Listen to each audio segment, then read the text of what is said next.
تحفہ یہ مسلمان کو درس مبارک ہو، تحفہ یہ مسلمان کو درس مبارک ہو۔ الحمدللہ رب العالمین والصلاة والسلام علی اشرف الانبیاء والمرسلین نبینا محمد وعلی آلہ وصحبہ اجمعین، اما بعد۔ شیخ الاسلام امام محمد بن عبد الوہاب رحمہ اللہ نے اپنی کتاب القواعد الاربعہ میں 4 ایسے قاعدے بیان کیے ہیں جن کی معرفت کی وجہ سے ایک مسلمان شرک اور اس کے اسباب سے اپنے آپ کو بچا سکتا ہے، اور کون ایسا مسلمان نہیں ہے جو شرک سے بچنے کی کوشش نہیں کرتا ہے، کیونکہ شرک کتنا بڑا گناہ ہے اس کے بارے میں ہم میں سے ہر کسی کو معلوم ہے۔ تو میرے بھائیوں اور بزرگوں، پہلے سبق میں پہلا قاعدہ کا بیان کیا جا چکا ہے، اور آج دوسرا سبق ہے القواعد الاربعہ میں سے، اور دوسرا قاعدہ کا بیان انشاءاللہ کروں گا۔ تو شیخ الاسلام فرماتے ہیں دوسرے قاعدے کے تحت انہم یقولون ما دعوناہم وتوجہنا الیہم الا لطلب القربۃ والشفاعۃ۔ وہ مشرکین عرب کہتے تھے کہ ہمارا غیر اللہ کو پکارنے اور ان کی طرف متوجہ ہونے کا مقصد صرف شفاعت اور تقرب الہی کا حصول ہے۔ فدلیل القربۃ قولہ تعالی،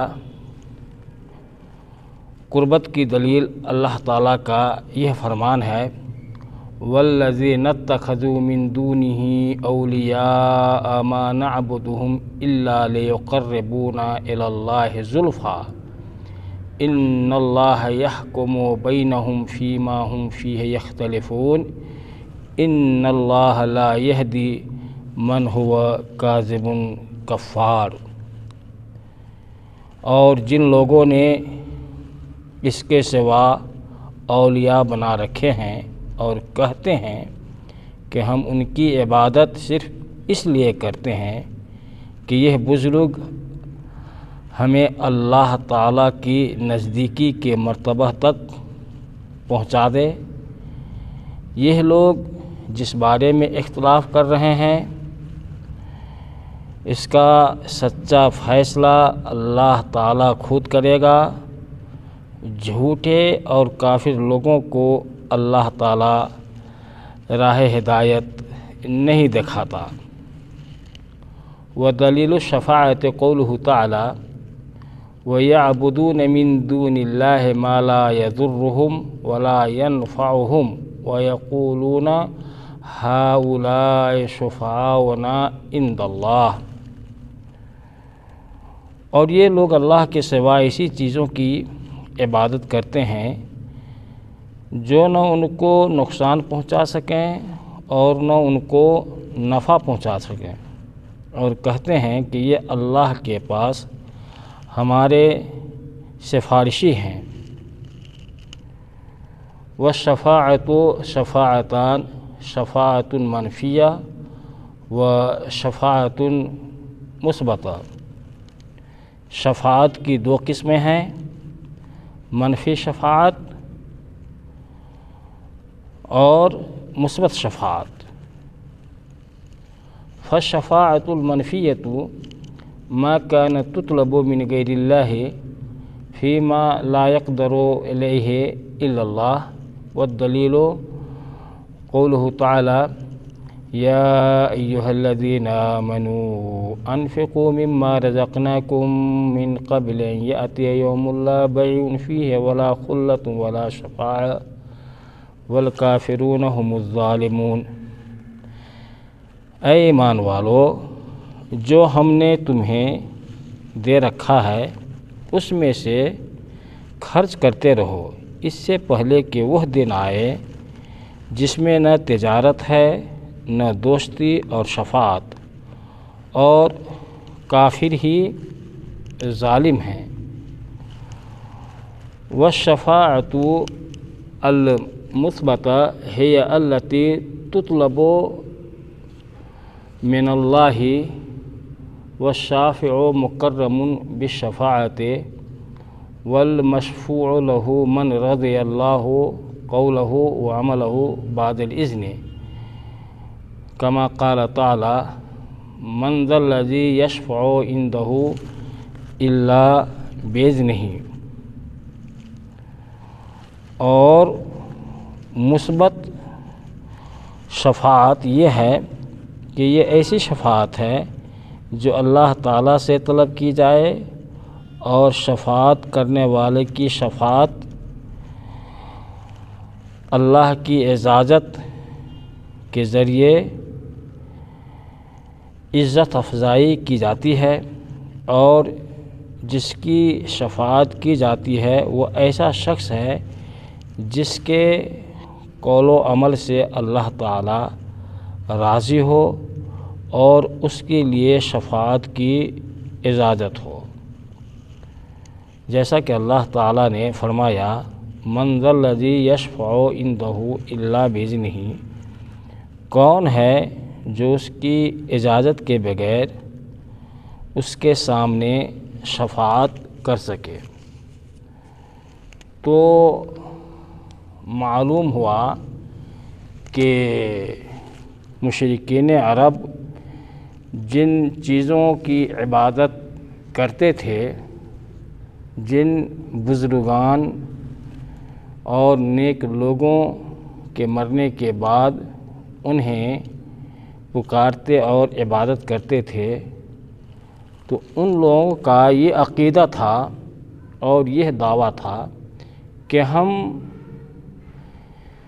ان کی عبادت نہیں کرتے ہیں، بلکہ ہم اس لیے انہیں پکارتے اور ان کی عبادت کرتے ہیں تاکہ ان کے ذریعے ہماری رسائی اللہ تعالیٰ تک ہو جائے، یا یہ ہماری شفاعت فرمائیں گے۔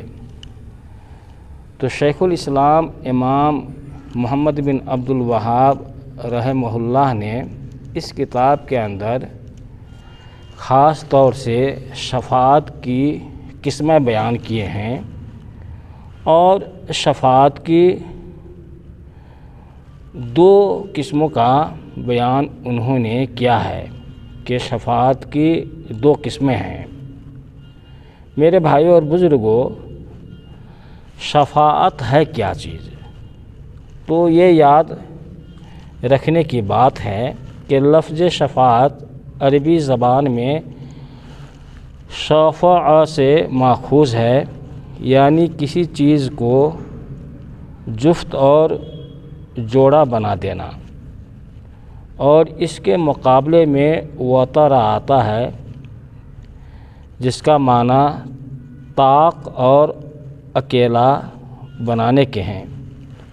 کسی وطر کو شفع یعنی طاق کو جفت کر دینا، مثلا ایک کو دو یا تین کو چار، یہ اس کا لغوی معنی ہے، اور اصطلاح میں اس سے مراد یہ ہے کہ کوئی نفع اور فائدہ حاصل کرنے کے لیے یا کوئی دکھ تکلیف دور کرنے کے لیے کسی کا واسطہ حاصل کرنا۔ جیسے اردو میں ہم اس کا معنی سفارشی کا لے سکتے ہیں، اور اردو میں ہم شفاعت کو شافع کو سفارشی کہتے ہیں۔ یعنی شفاعت کرنے والا سفارشی ضرورت مند اور صاحب اختیار کے درمیان واسطہ ہوتا ہے تاکہ ضرورت مند کو کوئی فائدہ مل جائے یا اس کی تکلیف دور ہو جائے۔ جیسا کہ بیان کیا جا چکا ہے کہ شفاعت کی دو قسمیں ہیں، مثبت شفاعت اور منفی شفاعت۔ تو مثبت شفاعت وہ شفاعت ہے جو کتاب و سنت سے صحیح طور پر ثابت ہے اور صرف اہل توحید اور اہل اخلاص کے لیے خاص ہے۔ اس تعلق سے بہت ساری دلیلیں ہیں قرآن اور حدیث کے اندر۔ پہلی دلیل حدیث سے حضرت سیدنا ابو ہریرہ رضی اللہ تعالیٰ عنہ بیان کرتے ہیں کہ رسول اللہ صلی اللہ علیہ وسلم سے پوچھا گیا، اے اللہ کے رسول، وہ کون خوش نصیب لوگ ہوں گے جو آپ کی شفاعت سے بہرور ہوں گے؟ تو آپ صلی اللہ علیہ وسلم نے فرمایا، جس نے اپنے خالص دل سے لا الہ الا اللہ کہا ہوگا۔ اس حدیث کو امام بخاری نے روایت کیا ہے۔ شفاعت مثبت، اس شفاعت کی 3 شرطیں ہیں۔ پہلی شرط، اللہ تعالی سفارش کرنے والے سے راضی ہو۔ دوسری شرط، اللہ تعالی سفارش کیے جانے والے سے راضی ہو۔ تیسری شرط، اللہ تعالی سفارش کرنے والے کو اجازت دے کہ وہ سفارش کر سکے۔ ان شرطوں کا بالاجمال بیان اس آیت کریمہ میں موجود ہے۔ اللہ تعالیٰ نے فرمایا، وَكَمْ مِن مَلَكٍ فِي السَّمَاوَاتِ لَا تُغْنِي شَفَاعَتُهُمْ شَيْئًا إِلَّا مِن بَعْدِ أَن يَأْذَنَ اللَّهُ لِمَن يَشَاءُ وَيَرْضَىٰ۔ اور کتنے ہی فرشتے ہیں آسمانوں میں کہ ان کی سفارش کوئی فائدہ نہیں دے سکتی مگر یہ کہ اللہ تعالیٰ اپنی خوشی اور اپنی چاہت سے جس کے لیے چاہے اجازت دے دے۔ الغرض، ان شرطوں کے بغیر شفاعت یا سفارش نہیں ہو سکے گی۔ اس کے علاوہ علماء کرام نے یہ بھی بیان کیا ہے کہ اس سفارش کی 2 قسمیں ہیں۔ نمبر 1، عام سفارش، یعنی اللہ تعالیٰ اپنے صالح اور نیک بندوں میں سے جسے بھی چاہے اجازت دے گا کہ مخصوص بندوں کے لیے جن کے لیے وہ اجازت دے گا سفارش کر سکیں، اور یہ سفارش نبی کریم صلی اللہ علیہ وسلم کے علاوہ دیگر انبیاء، صدیقین، شہداء اور صالحین کریں گے، اور یہ ان گنہگار اہل ایمان کے لیے ہوگی جو جہنم میں پڑے ہوں گے۔ دوسری قسم خاص شفاعت یا خاص سفارش، اور یہ خاص شفاعت صرف نبی کریم صلی اللہ علیہ وسلم کے لیے خاص ہے، اور یہ بہت ہی بڑی سفارش ہوگی جب میدان محشر میں لوگ ناقابل برداشت گھبراہٹ اور پریشانی میں ہوں گے اور چاہیں گے کہ انہیں اس ابتلا سے چھٹکارا ملے، تو وہ اپنے لیے اللہ تعالیٰ کے ہاں کوئی سفارشی تلاش کریں گے جو اللہ تعالیٰ کے ہاں ان کی شفاعت کر سکے، تاکہ انہیں حشر کے دن کی تکلیفوں اور مصیبتوں سے نجات مل جائے۔ اس مقصد کے لیے وہ حضرت آدم علیہ السلام، پھر نوح علیہ السلام، پھر ابراہیم علیہ السلام، پھر موسیٰ علیہ السلام، پھر عیسیٰ علیہ السلام کے پاس جائیں گے، مگر یہ تمام انبیاء کرام علیہم السلام شفاعت کرنے سے انکار فرما دیں گے، یہاں تک کہ لوگ نبی کریم صلی اللہ علیہ وسلم کی خدمت اقدس میں حاضر ہو کر شفاعت کے لیے عرض کریں گے تو آپ صلی اللہ علیہ وسلم اللہ کے پاس شفاعت فرمائیں گے، اور اللہ تعالیٰ نبی کریم صلی اللہ علیہ وسلم کی شفاعت کو قبول فرمائے گا، اور آپ صلی اللہ علیہ وسلم کو اجازت دے گا۔ چنانچہ اللہ تعالیٰ نبی کریم صلی اللہ علیہ وسلم کی وہ شفاعت جو میدان حشر میں آپ کریں گے کہ لوگوں کی تکلیفوں اور پریشانیوں سے نجات دے دی جائے، تو اللہ تعالیٰ آپ کی دعا اور آپ کی شفاعت کو شرف قبولیت سے سرفراز فرمائے گا۔ میرے بھائی بزرگوں، بلا شبہ یہی وہ مقام محمود ہے جس کا اللہ تعالیٰ نے اس آیت کریمہ میں وعدہ فرمایا ہے، وَمِنَ اللَّيْلِ فَتَہَجَّدْ بِهِ نَافِلَةً لَكَ عَسَىٰ أَن يَبْعَثَكَ رَبُّكَ مَقَامًا مَحْمُودًا۔ اور اے پیغمبر، رات کے کچھ حصے میں آپ اس قرآن کی تلاوت کے ساتھ تہجد کی نماز پڑھا کریں، آپ کے لیے زیادہ اجر و ثواب کا باعث ہے۔ قریب ہے کہ اللہ تعالیٰ آپ کو مقام محمود میں کھڑا کرے گا۔